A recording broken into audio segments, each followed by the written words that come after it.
să încep cu Te iubesc și de ce? Pentru că ai fost mereu alături de mine de la bun început.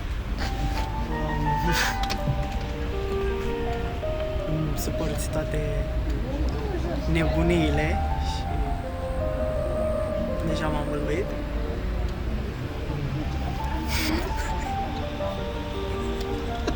Nu mai vine nimic în cap acum.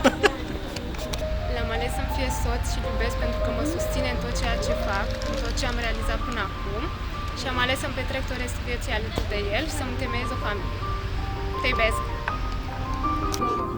Pot să încep direct cu Te iubesc, știi asta deja. Îți mulțumesc că ești alături de mine de la bun început și ai avut încredere în mine și am ajuns până aici împreună și vreau să o ținem așa multă vreme, să ne susținem unul pe altul și totul să fie ok între noi cum a fost și până acum.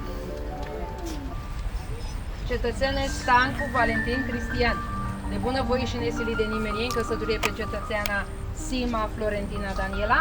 Da? Cetățeană Sima Florentina Daniela, de bunăvoie și nesilită de nimeni, în căsătorie pe cetățeanul Stancu Valentin Cristian. Da!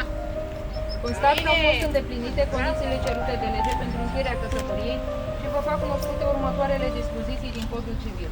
Căsătoria este uniunea liber consimțită între un bărbat și o femeie încheiată în condițiile legii. Bărbatul și femeia au dreptul de a se căsători în scopul de a întemeia o familie.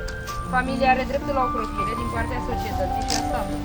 Statul are obligația să sprijine prin măsuri economice și sociale încheierea căsătoriei precum și dezvoltarea și consolidarea familiei. Familia se întemeiază pe căsătoria liber consimțită între soți, pe egalitatea acestora, precum și pe dreptul și îndatorirea părinților de a asigura creșterea și educarea copiilor lor. Soții își datorează respect reciproc, fidelitate și sprijin moral.